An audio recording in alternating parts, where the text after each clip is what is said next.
Okay, so Fanny and her friend Lara, right at that moment where they decide. They make that decision to leave behind what they know in France. Yeah.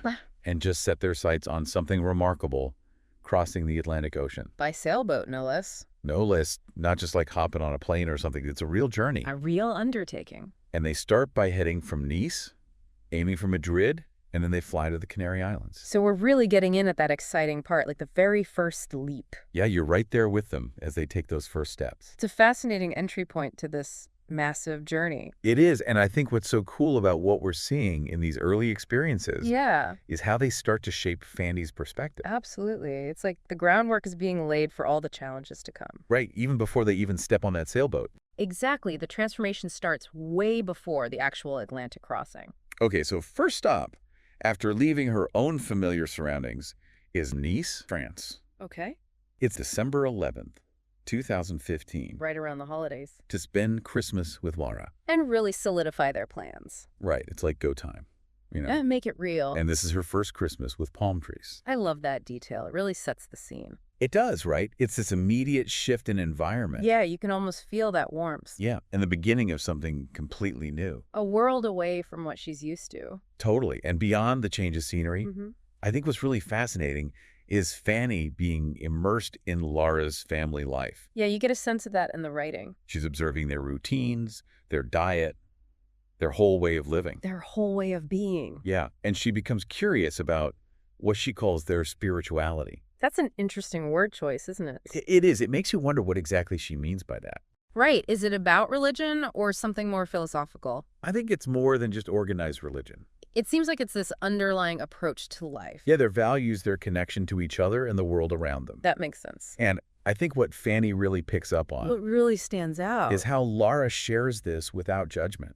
like she's not preaching. No, not at all. She's just living it. Just embodying those values. Right. Sustainability, healthy eating, emotional awareness. And it's all out in the open for Fanny to see. And I think this has a profound effect on her.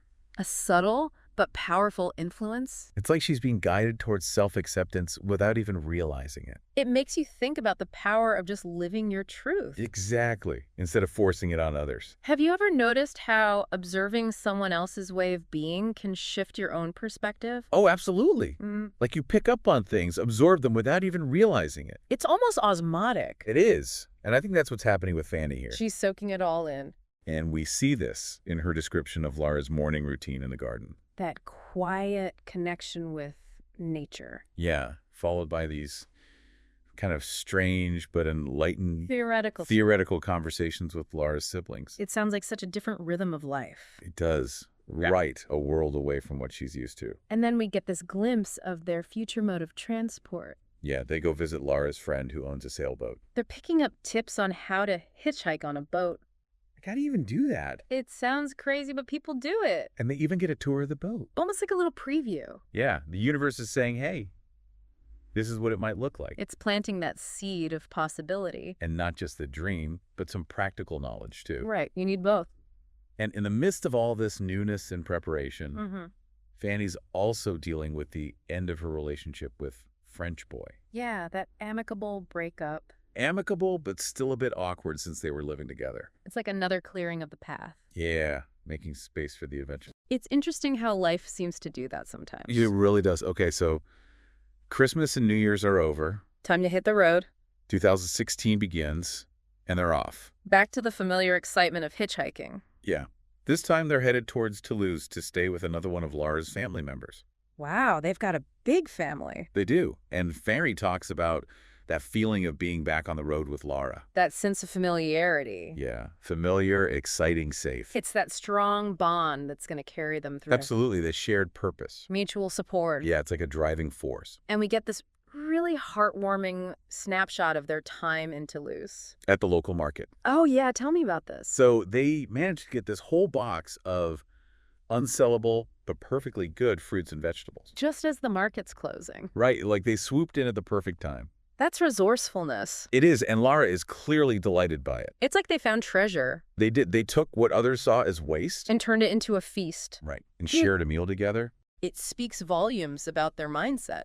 It does, finding abundance in unexpected places. Is a crucial skill for any traveler, especially long-term. Absolutely. Okay, so next leg of the journey, the road to Madrid. This is where it gets really interesting. Laura's cousin drops them at a petrol station. Okay. And early in the morning, they get offered a ride for 80 kilometers. Which is pretty good when you're hitchhiking. Yeah, Fanny even points that out. It's a significant distance. But Laura declines. Declines based on a feeling. Wow. Yeah, she just had a feeling that something better was coming. That's trusting your intuition. It is.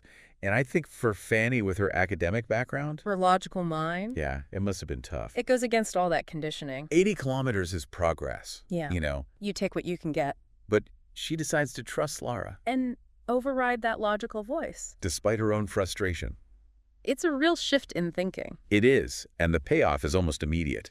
Tell me. 10 minutes later, a van pulls over, Next. offering a ride for 500 kilometers. 500. They get to sleep. They're comfortable.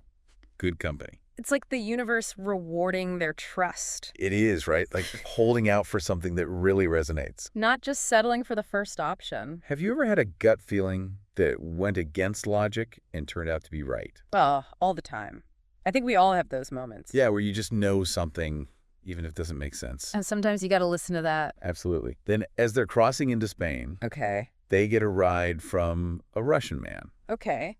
who initially seems unfriendly and rigid. Oh, like he doesn't want to give them a ride. His car is a bit worn, his expression isn't welcoming.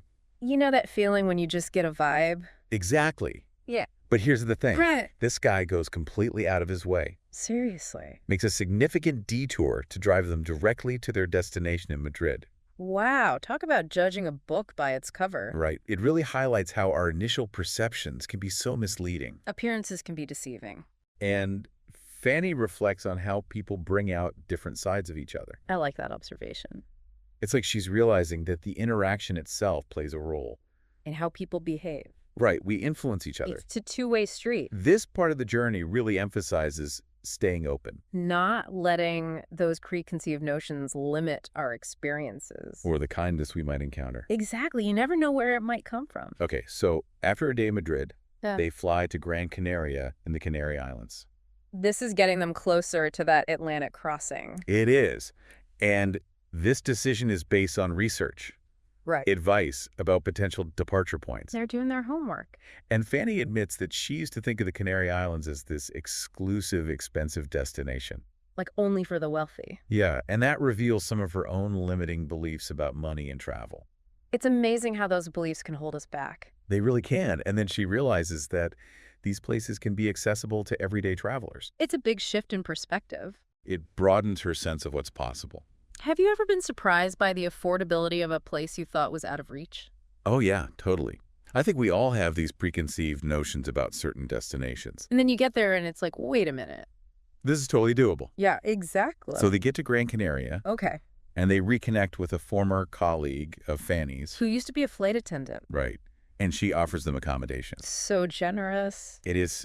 Fanny talks about being grateful for these lasting connections. It's those relationships that can really make a difference when you're traveling. They can. And they get to enjoy a few days as regular tourists. A little breather. Yeah, exploring the island restaurants, scenic views. Deserts, beaches. It's like a little reward before the next challenge. It's a chance to recharge. And Fanny mentions overcoming her fear of asking for help from her former colleague. That's a big step. She talks about the idea of what goes around comes around. That cycle of generosity. The joy of giving. It helped her get over that initial hesitation. I think it's a really powerful example of how our beliefs about reciprocity can influence our actions. If you believe that giving leads to receiving. It can make it easier to ask for help. Right, because you know you'll pay it forward. Exactly. Okay, so then they move on to Las Palmas. Okay. And they use a free accommodation platform again. You know those websites where travelers connect with locals? Yeah, exactly. And they end up staying with an Italian host. Nice. And now the real effort to find a sailboat begins. Go time. They're asking for advice. Okay. They're printing out little ads for the marina bars. Smart. Talking to boat owners, residents. Getting themselves out there. And they even figure out this trick to get access to the docks. Oh, what was that? So there's this gate with a keypad. Okay. And they notice that residents are just holding their hands up to the sensor. Like they're not even entering a code. Right. And it turns out it's just a dummy keypad. No way. Yeah, you just have to pretend to enter a code. Brilliant. So resourceful. It's those little things that can make all the difference. They do, and they post an ad on a website for deckhand opportunities. Covering all their bases. But then they get some news that could be discouraging. Oh, no. They find out that January is actually late in the season for crossing the Atlantic. Oh, ideal. Fall is the usual time. Oh, wow. So they're really cutting it close. But Fanny, having experienced so much good fortune already, She's got that optimism. she focuses on the not impossible aspect. I love that she's not letting the odds deter her. And this is where she introduces her mantra. Which is, I only need one opportunity. that's powerful. This is a direct result of her hitchhiking experiences. It is. You don't need overwhelming odds, just that one right connection. That's it. It's about belief. Yeah, even when their host and other travelers tell them the timing is bad. Some people had been waiting for over a month. Fanny and Laura stay optimistic, They're not giving up. and then on their second day at the marina, Okay. exploring a more secluded area, Like they're really searching. they come across the very last boat, A very last one. a catamaran with a Slavic captain. The conversation is so simple.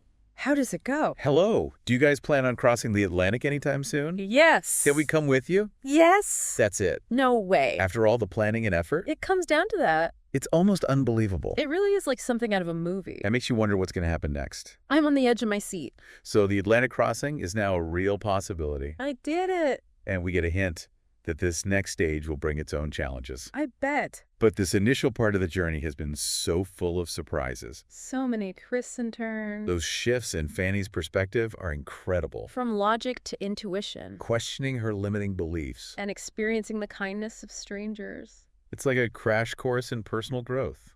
It is. And those lessons are going to be vital for what's ahead. Absolutely. So as you're listening to this story, Yeah. what seemingly impossible journey might be closer than you think? If you trust your instincts. And stay open to those unexpected opportunities. It's something to think about. Or consider a time when a small act of trust led to a big turning point for you. How does Fanny's experience resonate with your own life? It's amazing how these stories can make us reflect on our own journeys. They really can. I think Fanny's adventure is just beginning. And we're all along for the ride. I can't wait to see what happens next. Me neither.